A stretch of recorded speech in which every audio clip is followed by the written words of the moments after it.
I feel like we as a society have downplayed the word gooner. Nowadays, a character showing a bit of cleavage or a single frame showing panty shot is considered gooner. This phenomenon is also very prevalent in the gacha space, which leads to comments like this. I don't want to hear any more allegations from the CZZ gamers talking about how Genshin is gooner bait. Genshin is gooner bait. Genshin is gooner bait. Am I being weirdly defensive about a subject that can classify me as a degenerate? Yes, because I need something to be proud of once in my life. So, to settle this once and for all, I, a scholar, a PhD holder, a professional, an elitist on gooning, present to you the 7 levels of fanservice in gacha games. Level 1 are games with little to no fanservice. Instead of relying on sexy character design with giant hunka-labonka or with correction attitude, these games focus on peak storytelling, amazing world building to its absolute max. The most famous game in this level is Limbus Company. I don't think I have to tell you how peak Limbus is. Go on to any discussion place and 99% will tell you the exact same opinion. The 1% has been executed. Other games in this level that I can think of are Sword of Convaleria, Reverse 1999, and Infinite Nikki. These games show that you don't need to rely on making the characters wear as little fabric as possible to make them appealing. The same effect can be achieved with fully clothed and fashionable designs. Now, this isn't to say that these games have absolutely zero fanservice. I mean, Ishmael tits are right there. But let's say we use a restaurant metaphor. The fanservice is the seasoning and spices you barely notice when tasting the food. But if you think your food is still too bland, just ask the horny fanbase for help.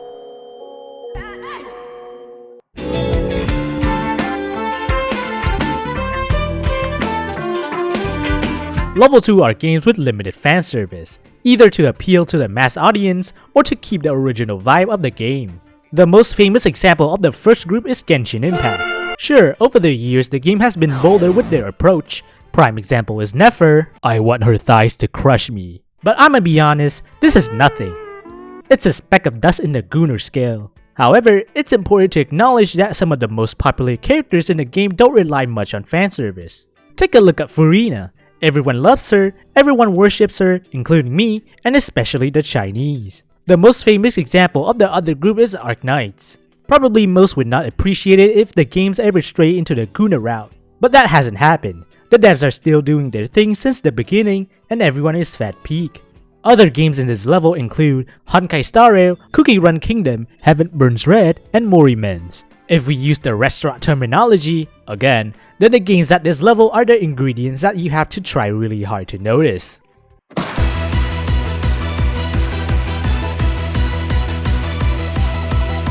Stepping up a little is level 3, the last level before we go to the actual goon games. The games in this level are a bit more frisky, but are still avoided from the judgmental looks from the general audience. Because the nature of lewd but not too lewd in this level, you will see a lot of games, which include Honkai 3rd, Gun Girl Z, Tear of Themis, Grand Blue, Path to Nowhere, Trical, Battle Cats, Umamusume, and Wuthering Waves. Now, some of you might be questioning about the fact that Wuwa isn't gooner.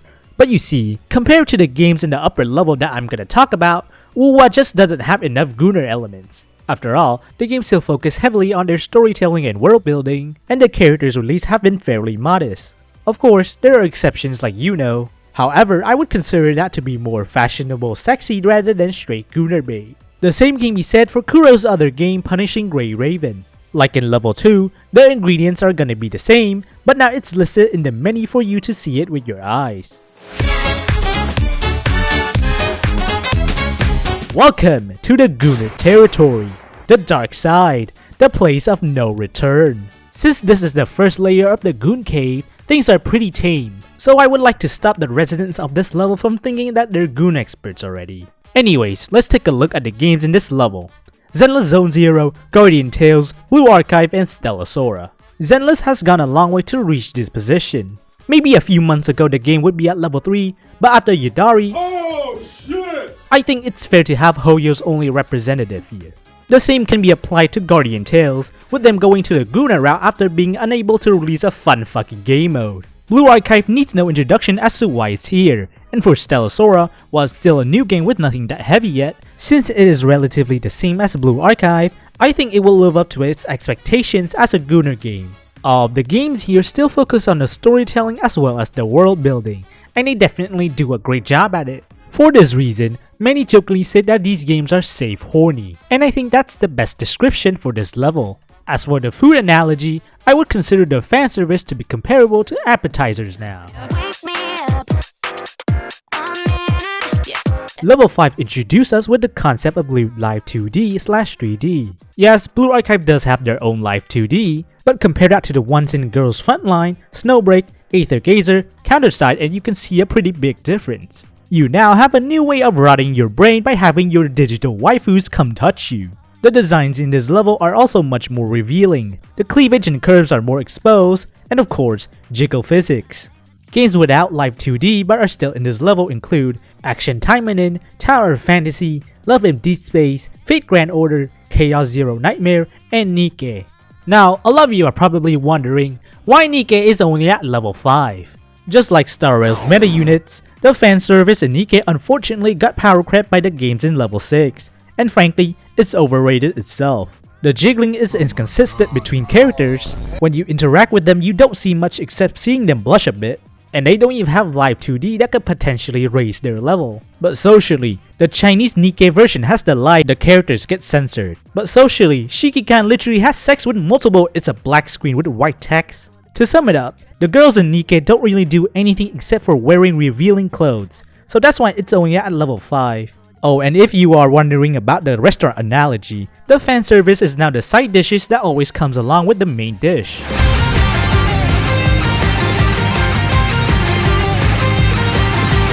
Welcome to level 6, the last level of games that is safe enough for conventional app stores, if they aren't heavily censored already.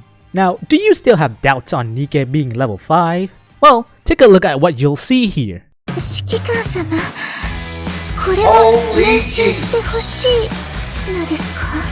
ちょっと、そんなに焦らないで。 Damn, son, where'd you find this? これからは毎日。 하고 싶은 만큼 해. 인신님이 좀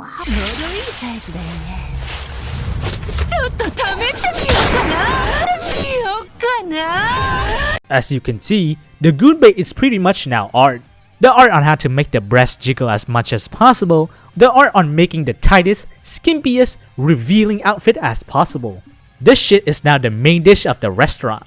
If you don't already know the name of these games and want to write them down for research purposes, Azure Lane, Brown Dust 2, Haze Reverb, Horizon Walker, and Last Origin. Now, some of you are wondering to yourself, if the games at level 6 are already this lewd, what could possibly be at level 7?